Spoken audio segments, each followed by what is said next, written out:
Et bonjour tout le monde, on se retrouve dans cet épisode, le 9e je crois de la série Je crée mon livre jeunesse.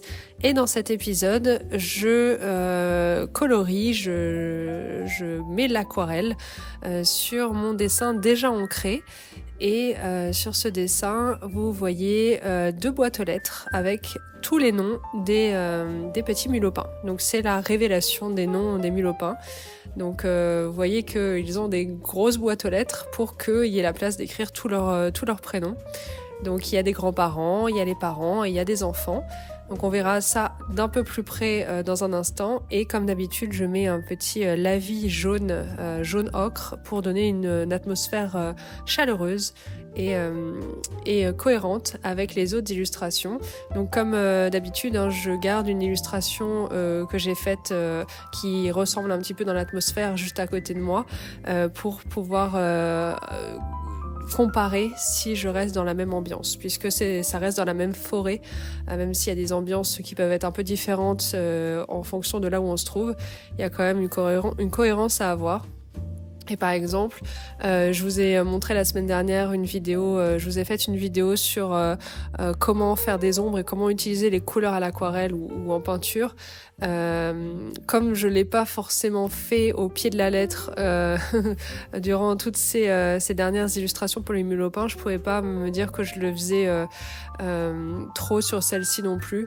Donc si on suit mes conseils de la semaine dernière, la couleur complémentaire du jaune c'est le violet, et je n'ai pas utilisé du violet pour faire l'ombre des boîtes aux lettres parce que je l'avais pas fait dans les premières illustrations, et du coup ça aurait fait un effet trop tranché et peut-être un peu trop différent et entre gros guillemets réaliste par rapport aux autres illustrations.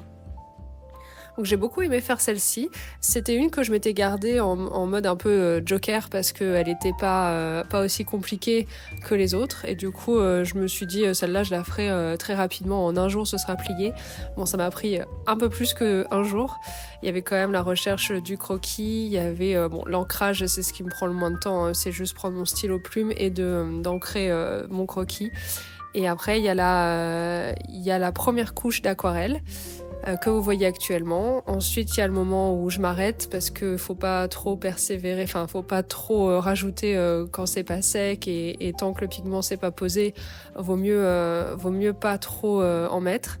Donc il y a toujours, régulièrement, je laisse passer une nuit quand même entre 2 couches d'aquarelle pour vraiment avoir le temps de revoir avec un œil nouveau mon illustration. Donc là, on en est encore à la première couche. J'aime bien, il n'y a pas trop de pression parce que c'est le moment où tout est rattrapable. Hein. Finalement, il n'y a vraiment que grosse erreur qui pourrait vraiment pas gâcher le dessin, mais qui pourrait ça pourrait être difficilement rattrapable, on va dire. Mais c'est plutôt l'étape du crayon de couleur qui pourrait sceller un petit peu le destin de l'illustration. En attendant, la première étape, la première couche d'aquarelle est assez sympa parce que ça reste quand même assez light, et du coup je peux, avec d'autres lavis successifs, d'autres couches successives d'aquarelle, arriver à rattraper des possibles erreurs.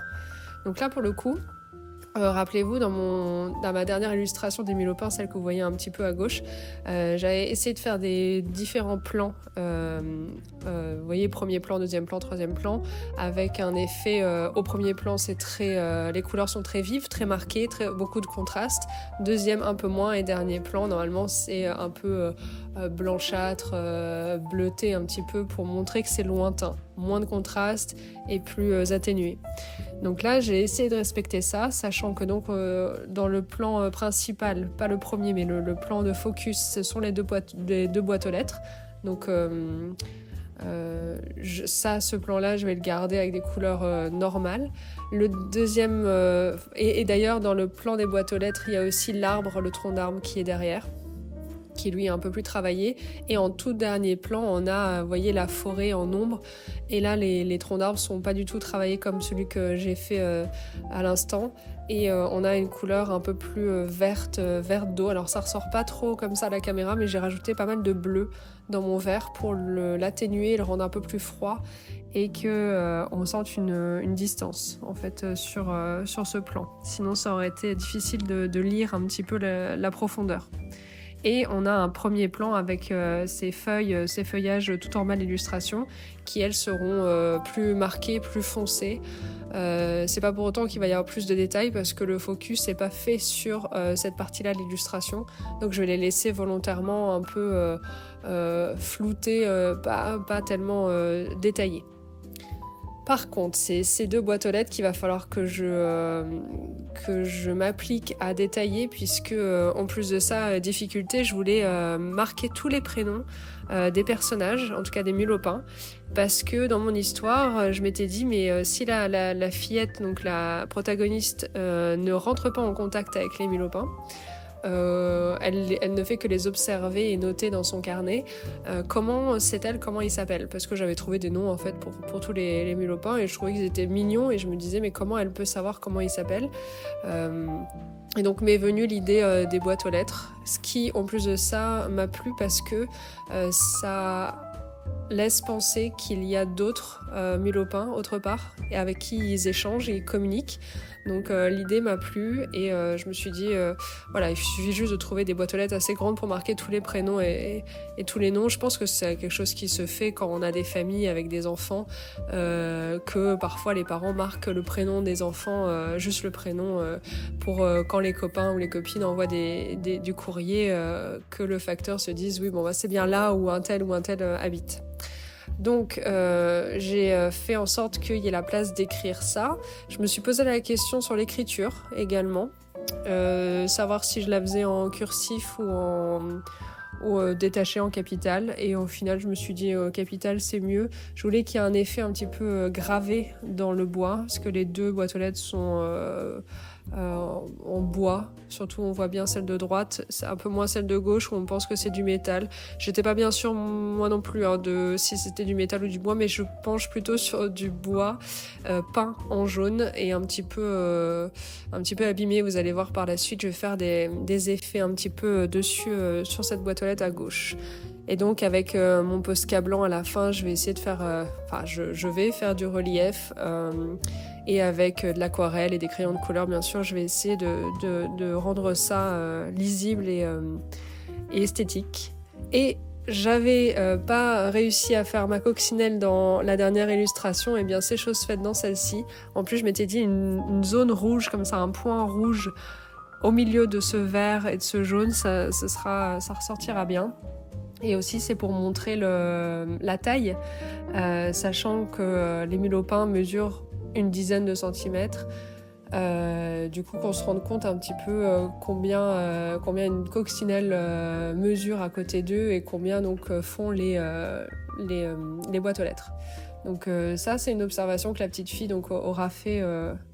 Si l'histoire ne change pas d'ici là, elle a de fortes chances de changer, comme je vous l'avais dit. Donc pour l'instant dans ma tête, et je l'ai illustré comme ça, c'est la petite fille qui au détour de Fougères et à l'abri des regards, elle trouve ces 2 boîtes aux lettres qui sont pas à coller tout de suite aux maisons, mais qui sont pas très loin, qui donc sont cachées. Je sais plus ce que j'étais en train de dire, mais en gros...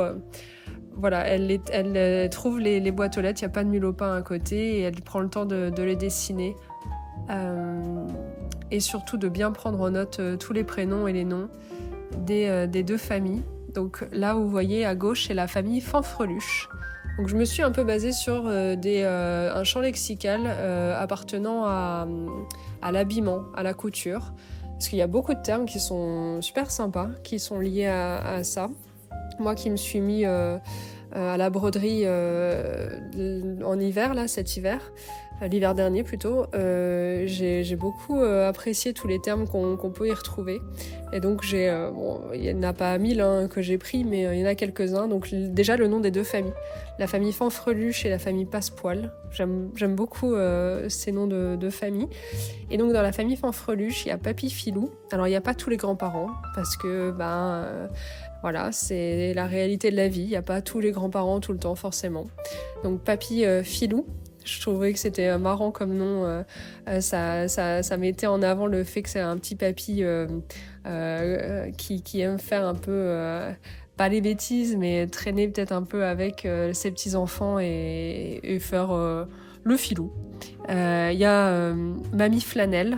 Donc ça aussi, la flanelle, je trouvais ça très joli. Ça peut faire penser à une dame un peu âgée, un peu rêveuse, un peu mignonne, qui, pourquoi pas, fait de la couture. Je la vois bien avec un châle sur les épaules qui fait de la couture. Ensuite, pour les parents, c'est maman et papa en fait, mais c'est monsieur et madame Fanfreluche. Je leur ai pas forcément trouvé de prénom. Dites-moi si vous avez des idées, ça peut être sympa. Mais en tout cas, sur la boîte aux lettres, je m'étais dit que c'était quand même monsieur et madame Fanfreluche. Mais bon, là, maintenant, il est trop tard pour changer, mais... on sait jamais, je peux toujours essayer de faire quelque chose, mais voilà, pas trop perdre non plus le lecteur avec plein de prénoms. En plus de ça, c'est pas forcément les parents. Alors désolé pour tous les parents, mais dans les histoires, c'est surtout le prénom des enfants qu'on retient et parfois le qualificatif des grands-parents. Alors on peut leur donner des traits de caractère avec leur prénom et du coup c'est souvent plus les prénoms là qui vont ressortir et le papa et la maman vont être appelés papa et maman. Ensuite, on a, en termes d'enfants, dans cette famille, Fripon et Ficelle, que vous connaissiez déjà. Fripon, le grand frère, et Ficelle, la petite sœur. Et dans la deuxième famille, on a la famille donc Passepoil, avec Mamie Plumety. Donc là, il n'y a qu'une seule grand-mère, elle s'appelle Mamie Plumety. Plumety, j'aime beaucoup ce terme. Ça évoque aussi la délicatesse, la douceur.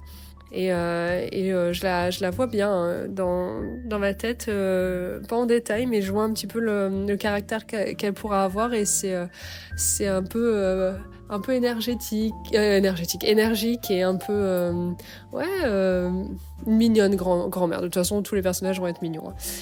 Donc toujours Monsieur et Madame Passepoil et ensuite eux ils ont 3 enfants, donc Pilou, Pelote et Perle. Donc un garçon et 2 petites filles. Donc voilà, c'est les membres des familles. Donc ils seront 12 dans ce mini-village composé de seulement 2 familles. Et vous aviez vu leurs maisons qui sont composées d'une bouilloire, d'une ancienne boîte aux lettres, d'un arrosoir et d'un nichoir à oiseaux. Voilà, donc ce sont 4 objets récupérés auprès des humains qu'ils ont réhabilités pour en faire leur maison. Et donc, comme c'était trop petit de prendre une bouilloire, par exemple, pour en loger 6 mules au pain, je me suis dit qu'il fallait donner 2 objets à chaque famille. Donc c'est pour ça que dans l'illustration des maisons, vous avez vu que j'ai coupé l'illustration en 2. Du côté gauche, on a la boîte aux lettres et la bouilloire. Et du côté droit, on a le nichoir et l'arrosoir. Donc chaque famille va être répartie dans ces 2 objets. Avec, je pense, une partie lit, nuit, dortoir, et une partie cuisine dans l'autre objet. Donc ça pourra faire l'objet d'une illustration à part ou d'une illustration du livre, je sais pas. J'ai pas prévu de faire l'intérieur des maisons, mais je sais que ça pourrait être très sympa. Pas facile, mais je me dis en vue de coupe, ça peut être très sympa. Dites-moi si vous avez envie de voir ça, si ça vous intrigue. Et donc dans ces boîtes aux lettres, juste pour en revenir à ça, je voyais là on a des fentes en haut pour glisser des lettres, mais on peut aussi ouvrir les boîtes qui sont pas fermées à clé parce que clairement on est dans un univers où tout le monde se fait confiance, il n'y a pas de vol. Et donc là à l'intérieur le courrier, le facteur ou la factrice, qui pourrait être un personnage intéressant aussi, peut déposer parfois des colis un peu plus gros, ce qui peut donner lieu à d'autres histoires si d'autres histoires il y aura, j'espère. Donc l'illustration a été assez marrante à faire parce que mine de rien, elle payait pas de mine, mais je trouve qu'elle rend plutôt bien. La construction marche plutôt bien. J'aime bien l'aspect verdure comme ça, le vert complémente bien le orange et ce côté jaune un petit peu des boîtes aux lettres. Alors après, il y a toute la phase crayon qui va venir par la suite, comme d'habitude, hein, et vous voyez bien la grosse différence que ça fait. Donc c'est pour ça que je stresse pas trop au niveau de la première étape d'aquarelle, parce que je me dis que si les contrastes et si les effets sont pas assez marqués à l'aquarelle, c'est pas grave, le crayon de couleur va venir parfaire ça à la fin. Donc je ne m'inquiète pas du tout.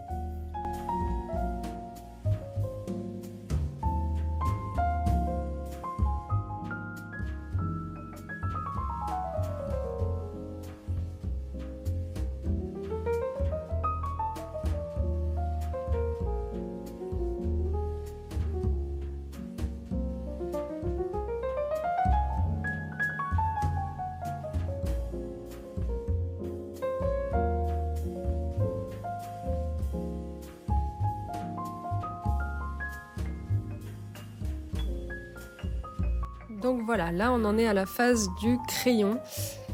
Et je sais pas vous, mais moi j'aime beaucoup cette phase. C'est là où tout prend vie. Alors c'est pas la plus simple parce que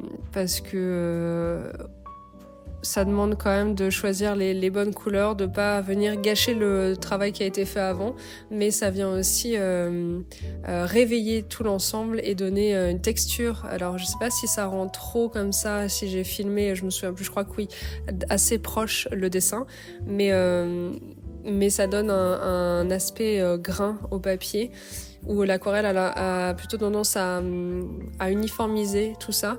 Le crayon de couleur va venir faire ressortir le côté granulé du papier.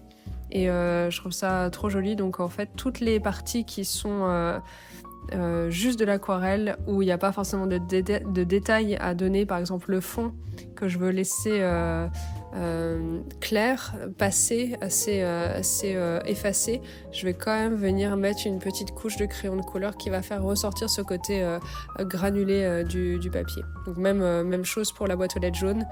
Même si le crayon jaune ne se voit pas trop, et ben ça fait quand même ressortir, ça la fait ressortir du décor et ça fait ressortir ses grains.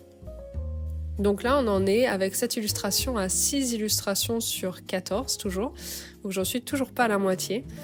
Et de toute façon, même quand j'en serai à la 7e illustration, j'en serai quand même pas à la moitié du travail, puisqu'après il y a tout le travail de mise en... mise en page, de mise en page de l'illustration.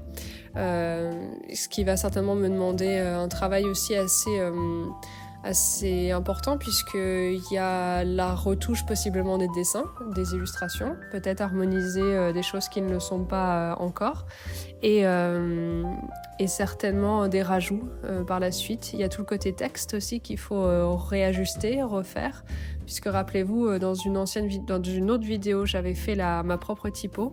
Il faut encore que j'affine tout ça et que je vois si je le fais à la main.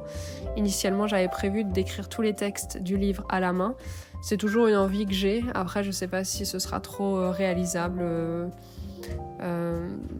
En fait, ce qui est plus simple avec la typographie, c'est que j'arrive à remodifier, à remodeler le texte, la place qu'il prend, les paragraphes, alors que si je l'écris à la main, bon, certes, avec un logiciel après, type Photoshop, j'arrive à couper et à coller le texte, un peu l'arranger différemment, mais c'est moins naturel aussi. Ça se verra peut-être que j'ai bidouillé le texte, et il y a la pression de, quand on écrit à la main un texte, de pas se tromper, de pas faire une lettre moche par rapport aux autres. Donc à voir. Je sais que ça va donner un cachet d'écrire à la main. Après, il faut aussi que ça reste lisible. Et que ça me rajoute pas non plus trop de temps d'élaboration, parce que là on est déjà donc début août, et je m'étais donné jusqu'à la fin de l'été, jusqu'à mi-septembre pour finir le livre, sachant qu'il me reste encore 8 illustrations. Il faudrait vraiment, vraiment pour le coup que je fasse 2 illustrations par semaine, comme j'avais dit que je le faisais au début. Mais j'avoue que le rythme est dur à prendre. Moi, j'ai tendance à, quand je poste la vidéo le dimanche, j'ai tendance à rusher sur la fin de semaine, à me dépêcher, à condenser tout le travail sur la fin de semaine. Et après, le début de la semaine suivante, je suis plutôt en mode détente et je fais d'autres choses. Et du coup, je me mets à travailler, on va dire entre guillemets, à travailler, à dessiner. Pas forcément dès le lundi, mais un peu plus tard dans la semaine. Donc c'est ça aussi, hein, une question d'organisation. Et en plus de ça, il y a d'autres choses qui se passent dans ma vie perso en ce moment qui font que il faudrait quand même que j'ai fini tout ce travail, en tout cas d'élaboration, d'illustration, avant septembre. Franchement, il faudrait que je mette les bouchées doubles pour qu'en août, tout soit fait. En plus de ça, il reste des grosses illustrations à faire. Là, il y a les prochaines, je ne sais pas exactement lesquelles je vais faire, mais dans les propositions, il y a une scène avec que les adultes, un peu en miroir de la scène qu'avec les enfants au bord de l'eau. Et ben, il y a une scène où on présente, où on verra que les adultes, donc les 4 parents et les 3 grands-parents. Donc ça, il faut que je choisisse encore la composition de l'illustration, sachant que je veux pas que ce soit redondant avec celle des enfants, donc je voudrais que la composition soit différente. Ils vont forcément faire quelque chose d'autre, hein, ils vont pas jouer au bord de l'eau, mais je voudrais que le format en fait implique une scène tout en hauteur, en longueur. Du coup, il faut trouver des astuces pour que ce soit pas tout le temps verticale. Il faut aussi que la lecture se fasse un petit peu différemment pour que juste le regard soit intéressé. J'ai incorporé dans le livre des illustrations en double page. Il y en aura 3 pour que justement ça casse un petit peu cette routine, on va dire, de une illustration par page et format vertical, format portrait en A4. Donc à moi de trouver une bonne façon de créer cette illustration avec... je crois qu'ils sont 4, 5, 6, 7 adultes, donc un de plus que les enfants. Donc il faut que je case, entre guillemets, les 7 adultes de façon harmonieuse et pas trop lourde dans l'illustration, sachant que déjà l'avant-dernière illustration que je vous ai montrée, celle avec les enfants, ils étaient 5 et ça faisait déjà pas mal de personnages sur la page. Mais c'est rien comparé à l'illustration, on va tous les voir en même temps, donc les 12. Et là, il va falloir que je trouve encore une autre façon de faire. Donc si vous avez des idées, rien n'est encore fixé. Moi, je suis preneuse de vos réflexions. Donc si vous avez des petites idées à me partager sur quelle scène vous souhaiteriez ou vous penseriez que serait la mieux pour ces 2 illustrations, je suis preneuse. Après, il reste encore une illustration qui va être très très cool à faire, je pense. Pas facile, mais cool. L'arbre généalogique. Les deux arbres généalogiques qui vont prendre donc une double page. Et celle-là, ces arbres, je sais déjà comment je voudrais les faire. Après, il faut juste que les personnages, je les réussisse tous et qu'ils aient tous leurs petits traits de personnalité qui ressortent. Sur les 12 mulopins en question. Donc voilà, j'espère que cette vidéo vous aura plu.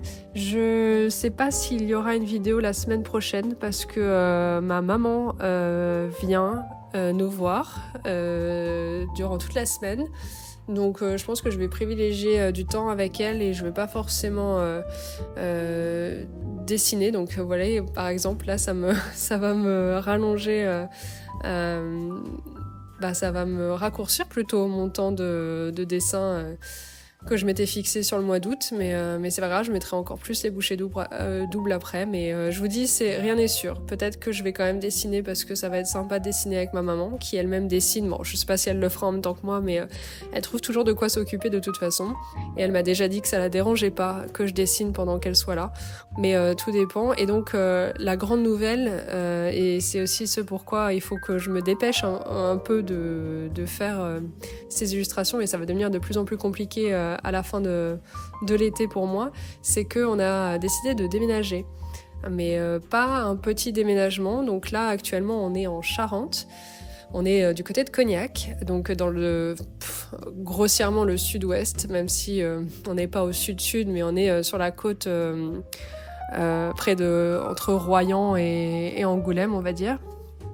Et on a choisi de retourner ou d'aller en Alsace, puisque moi je suis originaire de Strasbourg et Olivier de Nancy, et on a choisi d'aller se poser en Alsace. Moi ça me manquait terriblement ces paysages, cette ambiance, et ça me rappelle beaucoup de très chouettes souvenirs. Et donc c'est un déménagement qui va faire plus de 800 km. Et on a 5 animaux, juste pour rappel, donc on ne facilite rien du tout ici. Donc ça va demander pas mal d'organisation, peut-être un peu moins de temps pour le contenu YouTube. Je sais que sur Instagram, j'y suis un peu moins là en ce moment, mais je sais aussi que ça revient par phase. Donc ne perdez pas espoir sur moi sur Instagram, ça va revenir. C'est juste que là, dès que j'ai du temps, soit je dessine pour YouTube, soit on trie et on prépare des brocantes et on range déjà dans des cartons et dans des sacs. Donc voilà, donc le déménagement aura lieu, on pense d'ici octobre, début octobre. Donc affaire à suivre, je vous tiendrai au courant de toute façon, mais dites-moi également si en plus en marge de cette série Je crée un livre jeunesse, vous souhaitez plutôt le retour aussi des formats vlog. Dites-moi si ça vous plairait que je vous vlogue un petit peu ce déménagement, cette arrivée en Alsace.